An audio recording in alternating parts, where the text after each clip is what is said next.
रा, धा, स्व, आ, मी। आज के वीडियो में हम स्वरों के बारे में जानेंगे कि हिंदुस्तानी पद्धति में स्वर कैसे होते हैं और वेस्टर्न नोट्स कैसे होते हैं, क्योंकि जब तक हमें सुरों की या स्वरों की सही जानकारी नहीं होगी तब तक हम किसी भी कंपोजिशन के नोट्स को या पाठ के जो नोटेशंस आप लोग मेरे प्रीवियस वीडियो में देख रहे हैं वो ठीक से समझ में नहीं आएंगे। तो उनको समझने के लिए पहले हमें स्वरों के बारे में जानना बहुत ज़रूरी है। तो पहले मैं शुरू करती हूँ हिंदुस्तानी पद्धति के हिसाब से जो स्वर होते हैं वो कौन से होते हैं, उनको अगर हम नोटेशंस में यानी कि उनको सरगम में लिखते हैं तो किस तरह से लिखा जाता है। ये देखिए मैंने शुरू किया है। सबसे पहले होता है मंद्र सप्तक, उसके बाद मध्य सप्तक और फिर तीसरा आता है तार या तीव्र सप्तक।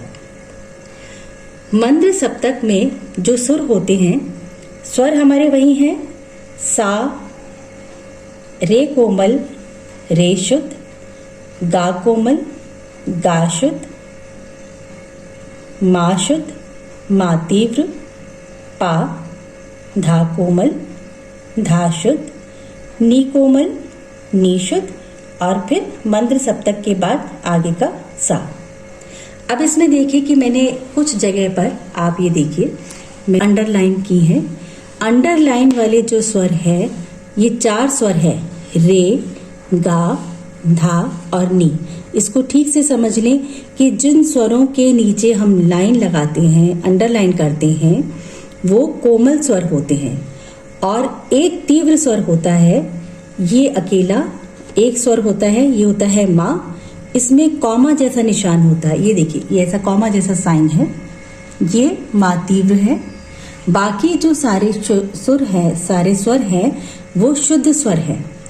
तो ये जानिए कि 7 शुद्ध स्वर होते हैं, सा, रे, गा, मा, पा, धा, नी और बाकी 4 स्वर होते हैं कोमल जिनके नीचे अंडरलाइन है, वो है रे, गा, धा, नी और एक होता है मा तीव्र। तो ये सब अगर हम टोटल करते हैं, इनको काउंट करते हैं तो टोटल 12 सुरों का एक सेट बनता है। सप्तक कोई सा भी हो, चाहे वो मंद्र सप्तक हो, मध्य सप्तक हो या तार या तीव्र सप्तक, ये 12 सुर रहते हैं, सेम रहते हैं। इनको लिखने का तरीका बदल जाता है। जैसे अगर अब आप कैसे पता लगाएंगे किसी पाठ की सरगम आपके पास आई है और उसमें अब आपको कैसे समझ में आएगा कि कौन से स्वर मध्य सप्तक के लिखे हुए हैं, कौन से मंद्र सप्तक में लिखे हुए हैं और कौन से स्वर तार सप्तक की तरफ जा रहे हैं। तो ये जानना बहुत ज़रूरी है, क्योंकि मैंने कहा कि 12 सुर तीनों सप्तक में सेम रहते हैं। अब उनको हम अलग कैसे करें, उनकी पहचान कैसे होती है, उनमें डिफ्रेंशिएट कैसे करें। देखिए मंद्र मतलब धीमा या लो या नीचा। तो मंद्र सप्तक के सभी स्वरों के नीचे देखिए मैंने डॉट लगाई है, ये देखिए हर स्वर के नीचे डॉट लगी हुई है। जब भी आपको स्वरों के नीचे डॉट मिले तो आप समझ जाएं कि ये मंद्र सप्तक के स्वर हैं। कोमल और तीव्र सब में कॉमन मिलेंगे। अभी मैं ये पॉइंट आगे भी डिस्कस करूंगी जब मैं मध्य सप्तक और तार सप्तक की बात करूंगी। अब हम आते हैं मध्य सप्तक पर। देखिए मध्य सप्तक में भी सेम 12 सुर हैं, सा, रे कोमल, रे शुद्ध, गा कोमल, गा शुद्ध, मा तीव्र, पा, धा कोमल, धा शुद्ध, नी कोमल, नी शुद्ध और फिर आगे तार सप्तक का सा।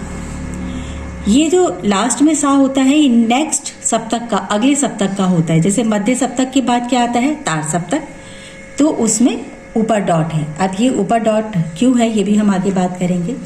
ये ध्यान रखिए। अब हम मध्य सप्तक की बात कर रहे हैं। जब आपको किसी भी स्वर में कोई नीचे आपको डॉट लगी हुई नहीं दिखे या स्वरों के ऊपर किसी तरह की कोई डॉट नहीं दिखे, इसका मतलब यानी कि अगर स्वर आपको बिल्कुल प्लेन सिंपल लिखे हुए हैं, इसका मतलब है कि ये स्वर मध्य सप्तक के हैं। अब आते हैं हम तार या तीव्र सप्तक पर। सेम 12-13 स्वर हैं, 13वां स्वर मैंने कहा नेक्स्ट सप्तक का होता है, यानी कि ये सा। अब इसमें देखिए वही रे कोमल है, वही गा कोमल, मा तीव्र सेम है जो ऊपर के दोनों सप्तक में रिपीट हुए हैं। अब डिफरेंस क्या है कि तार यानी कि तीव्र यानी कि ऊंचा, तो इसमें क्या है डॉट हर स्वर के ऊपर लगाई है। ये देखिए पूरे 12 स्वरों के ऊपर डॉट है। बहुत ही सिंपल है समझना, जैसा नाम है कि मंद्र सप्तक यानी कि नीचे, तो नीचे डॉट है। मध्य सप्तक में मैंने कहा बिल्कुल सिंपल प्लेन रहता है, कहीं ऊपर नीचे डॉट नहीं होती। और तार या तीव्र यानी कि ऊंचा, इसका मतलब कि स्वरों के ऊपर डॉट लगाई है। अब ये बताना इसलिए ज़रूरी था क्योंकि बहुत से व्यूअर्स जो होंगे जो हिंदुस्तानी पद्धति के हिसाब से जिनके पास हारमोनियम है वो सीख रहे होंगे, या जिनके पास अभी इंस्ट्रूमेंट है और अभी ठीक से सीखना शुरू नहीं किया है, तो उनके लिए ये बारीकियां जानना बहुत ज़रूरी है कि स्वर कितने होते हैं, कोमल, शुद्ध, मातीव्र, ये सब, और ये कैसे लिखे जाते हैं, इनके साइन कहाँ पे किसके लिए कौन से सप्तक में लगता है। अब इसी चीज को हम वेस्टर्न नोटेशन में समझते हैं कि वेस्टर्न नोटेशन यानी कि अगर इस पद्धति में हम समझते हैं जिसमें CDEF लिखा होता है, जो वेस्टर्न इंस्ट्रूमेंट हैं जैसे पियानो या जो हम जिसको सिंथेसाइजर जो होता है वो कहते हैं, उसमें हमारा ये सारे गामा वाला नहीं होता, उसमें वेस्टर्न है तो उसमें ये अल्फाबेट्स यानी कि वेस्टर्न नोट्स काम आते हैं। सेम चीज है यहाँ पे हम सारे गामा कर रहे हैं, यहाँ पे हम वेस्टर्न नोटेशन में क्या कर रहे हैं CDEFGABC। अब आप देखिए मंद्र सप्तक, यहाँ मैंने कहा मंद्र सप्तक, मंद्र सप्तक को वेस्टर्न नोटेशन में हम बोलेंगे लोअर ऑक्टेव्स। मंद्र मीन्स लोअर। अब इसमें क्या है, इसमें ये ध्यान रखिएगा कि वेस्टर्न नोटेशन में डॉट नहीं होती है, ऊपर नीचे डॉट नहीं लगानी है। अब यहाँ पे कैसे डिफ्रेंशिएट करें कि ये लोअर ऑक्टेव का है, मतलब भारी आवाज वाले स्वर हैं, मिडिल ऑक्टेव है या हायर ऑक्टेव है जिसमें पिच बड़ी हाई जाती है। तो इसमें सिंपल है, पहले जो इसके नोट्स हैं उनको देखते हैं कि वेस्टर्न में कैसे लिखते हैं, वेस्टर्न नोटेशन कैसे होते हैं। देखिए ये है C, उसके बाद जो हमने जैसे कहा था कि सा, तो ये C, फिर है ये C हैश का साइन है, इसको कहते हैं C शार्प। जब हम नोटेशन लिखते हैं या बोलते हैं तो हैश के साइन को हम शार्प कहते हैं, SHARP शार्प। तो इसको क्या कहेंगे C शार्प, फिर D शार्प, E का कोई शार्प नहीं होता, ये अभी मैं क्लियर करूंगी, दोनों हिंदुस्तानी पद्धति और वेस्टर्न में। F sharp, G sharp, A sharp, B अकेला होता है जैसे E है, और फिर आगे नेक्स्ट ऑक्टेव का आपका C। अब देखिए लोअर की बात करिए, यानी कि लोअर यानी कि इस पीछे का, कम। तो मैंने क्या कहा था, जो मेरे प्रीवियस वीडियो है नोटेशंस में, वेस्टर्न नोटेशन में, कि जहां कहीं आपको नोटेशन जो है आपके लोअर साइड में जा रहे हैं, आवाज भारी हो रही है, सुर भारी हो रहे हैं, वहां आप क्या करेंगे, ये समझ लेंगे कि ये लोअर ऑक्टेव है और उसको हम माइनस के साइन से, ये देखिए मैंने माइनस के साइन से इसको बताया है, और मैंने ये लेफ्ट साइड में लगाया है क्योंकि कुछ स्वरों में हम, कुछ नोटेशंस में हम क्या कर रहे हैं, हम हैश का साइन लगा रहे हैं, शार्प कर रहे हैं। अब मैं दोनों चीजों को एक साथ करूंगी तो कुछ व्यूअर्स कंफ्यूज हो सकते हैं कि ये क्या है, इसलिए मैंने माइनस को लेफ्ट साइड में लगाया है। आप भी कोशिश कीजिएगा समझने के लिए, लेफ्ट में लगाइए और राइट में हैश लगाइए। अब आते हैं मिडिल ऑक्टेव पर। मिडिल ऑक्टेव हिंदुस्तानी पद्धति के तरीके से सेम वैसे ही बिल्कुल प्लेन और सिंपल रहता है। ये देखिए इसमें कहीं मैंने कहा था प्रीवियस वीडियोस में कि माइनस प्लस कुछ नहीं लगाते, सिंपली हम नोट्स लिखते हैं। अब इसके बाद हायर ऑक्टेव जिसमें पिच बड़ी हाई जाती है, आवाज या सुरों जो सुर है वो बड़े ऊंचे जाते हैं, गाते समय भी हमारे गले से जो आवाज निकलती है वो ऊंची जाती है, खिंचती है। उसके नोट्स भी सेम है, सी से बी तक, या आप 13वां स्वर इसका नोट ले लेंगे सी तक। बस अब इसमें क्या करना है, हायर साइड में है तो मैंने आपको बताया था पहले कि अगर सुर हमारे हायर साइड में जा रहे हैं, नोट्स हायर साइड में जा रहे हैं, तो हमें प्लस लगा देना है, और प्लस को भी मैंने इस बार भी लेफ्ट साइड में लगाया है, जिससे जैसे अब ये सी हैश देखिए इसमें दो साइन आ रहे हैं, हैश का भी और प्लस का भी, तो कंफ्यूजन नहीं होगा। प्लस आपको क्लियरली दिख रहा है, यहाँ माइनस आपको क्लियरली विजिबल हो रहा है, तो समझने में आसानी होगी। अब जो ये सरगम या नोटेशन है, इसको इंस्ट्रूमेंट पे भी देखते हैं कि इंस्ट्रूमेंट पे कैसे इनकी प्लेसिंग है, कहाँ कहाँ पे क्या है। पहले तो सप्तक या ऑक्टेव को हम समझ लेते हैं।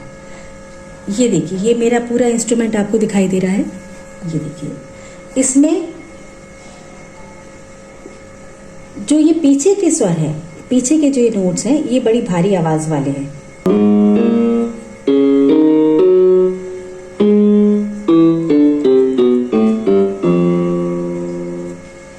ये वेस्टर्न के हिसाब से मैंने पियानो में अभी इसको प्ले किया है। अगर इसी को ही मुझे किसी को हारमोनियम सिखाना है तो मैं यहाँ से इसके टोन चेंज कर दूंगी और ये हो गया हारमोनियम। अब हारमोनियम अगर हम प्ले करते हैं तो कैसी आवाज आती है, मंद्र सप्तक में, यानी कि लोअर साइड में।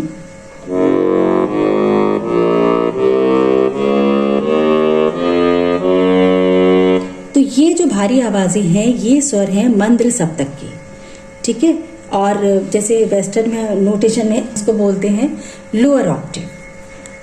अब देखिए, ऑक्टेव आप लोगों को अगर पता है तो बहुत अच्छी बात है, जिनको नहीं पता है मैं बता देती हूँ कि जैसे मैंने प्लेसिंग का कहा था कि वेस्टर्न नोट, पहले हम हिंदुस्तानी पद्धति की सबसे बात कर लें, सारे गामा, क्योंकि मैंने इसको हारमोनियम में कन्वर्ट कर रखा है। देखिए, ये कुछ जो होते हैं प्ले करते हैं नीचे सफेद बटन से, इसको सा मान के करते हैं।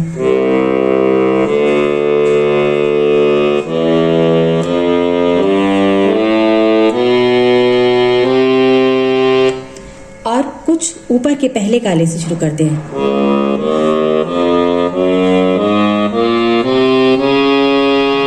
हारमोनियम में एक बात याद रखिएगा कि अंगूठा हमेशा, यानी आपका जो थंब है वो नीचे रहता है, सफ़ेद बटन पर रहता है, ऊपर के काले बटन पर नहीं जाता है। वेस्टर्न जब हम इंस्ट्रूमेंट प्ले करते हैं तो हमारा पूरा हाथ, यानी कि 5 उंगलियां हमारी और थंब, 4 उंगलियां और थंब फ्री होता है, थंब हमारा ऊपर भी जाता है। तो हारमोनियम बजाते समय जो बिल्कुल पहली बार देख रहे हैं या सीख रहे हैं, वो ये ध्यान रखें कि अपने थंब को, अपने अंगूठे को नीचे ही रखें, ऊपर ना लेके जाएं। अब ये देखिए कि ये मैंने कहा था कि जैसे ये सा है, उसके बाद फिर नेक्स्ट बटन, बिल्कुल नेक्स्ट, ये नेक्स्ट नहीं है, ये ध्यान रखिएगा, ये नेक्स्ट नहीं है। इससे नेक्स्ट कौन सा है, ये काला। तो ये सा, ये रे कोमल, रे कोमल से बिल्कुल नेक्स्ट ये क्या हुआ, रे शुद्ध, गा कोमल, गा शुद्ध, मा शुद्ध, पा, धा कोमल, धा शुद्ध, नी कोमल, नी शुद्ध, और ये आगे का आपका सा। सेम ऐसे ही बाकी के सप्तक में होता है। ये हमारा मध्य सप्तक है, जहाँ से हम ज़्यादातर कंपोजिशंस को प्ले करते हैं, ज़्यादातर पार्ट हमारे मध्य सप्तक से निकलते हैं। सेम यही पैटर्न आपका यहाँ पे फॉलो होता है, सेम, कुछ भी नहीं करना, सेम यही है। बस नोटेशन लिखते समय, सरगम लिखते समय ध्यान रखें, मध्य सप्तक में कोई ऊपर नीचे डॉट नहीं लगेगी। ये आपका लोअर ऑक्टेव यानी मंद्र सप्तक है। अगर इसका कोई स्वर आपके नोटेशन में यानी सरगम में आता है तो उसमें माइनस लगाइए। और ये आपके हायर ऑक्टेव यानी कि तार सप्तक है। देखिए, बड़ी पिच इसकी हाई है, आवाज बड़ी पतली महीन ऊंची सी है। तो ये स्वर जब आप लिखेंगे या सुनेंगे और खुद नोटेशन जब बनाएंगे तो उसमें ऊंची आवाजों के लिए आप स्वरों के आगे, मतलब स्वरों के साथ प्लस लगाएंगे, स्वरों के साथ आप ऊपर डॉट लगाएंगे। मंद्र सप्तक में नीचे डॉट लगाएंगे, तार सप्तक या तीव्र सप्तक में आप ऊपर डॉट लगाएंगे। अब आते हैं, इसी चीज को हम समझते हैं वेस्टर्न नोटेशन के हिसाब से। जैसे ये हमारा मिडिल ऑक्टेव, यहाँ से लेते हैं, ये हमारा लोअर है जिसमें आवाजें भारी हैं, ये मिडिल ऑक्टेव है, बिल्कुल आपके इंस्ट्रूमेंट के सेंटर में होता है। इससे नेक्स्ट जो है आपका ये हायर ऑक्टेव है। मिडिल ऑक्टेव में देख लीजिए, सी, यानी कि पहला जो आपका नोट है सी, यहाँ से प्ले हो रहा है C, C sharp, D, D sharp, E, F, मैंने कहा था ई जो है आपका ई और बी अकेला होता है, ये मैं पॉइंट अभी क्लियर करूंगी, दोनों में आपको हिंदुस्तानी पद्धति से भी और वेस्टर्न से भी। ई, उसके बाद एफ, ध्यान से देखिएगा, मैं कोई जो नोट है या सुर है बटन उसको छोड़ नहीं रही हूँ। ई के बाद एफ है, एफ शार्प है, हैश का साइन लगाते हैं, ध्यान रखिएगा। जी, जी शार्प, ए शार्प, बी अकेला है, और फिर आपका नेक्स्ट ऑक्टेव स्टार्ट होता है सी से। अब अगर मान लीजिए आप सी शार्प से स्टार्ट करते हैं तो आपका सी शार्प पे डी शार्प सेम चलेगा, कोई चेंज नहीं आएगा। जो आपने सी से स्टार्ट किया था वही पैटर्न आपका सी शार्प से चलेगा। अब ये खत्म कहाँ पे होगा, ये ध्यान रखिए। सी से स्टार्ट किया है तो नेक्स्ट ऑक्टेव के सी पर, सी शार्प से स्टार्ट किया है तो नेक्स्ट ऑक्टेव के सी शार्प पर। अगर आप ई से कभी प्ले कर रहे हैं तो वो पूरे 12-13 स्वर अपने पूरा ई से ई पर जाएगा, एफ से जाएगा। ये चीज का ध्यान रखिए। ये सेम आपको वेस्टर्न नोटेशन में भी ध्यान रखना है। सेम यही जो तरीका है, ये पैटर्न आपके हिंदुस्तानी पद्धति की सरगम में भी चलेगा।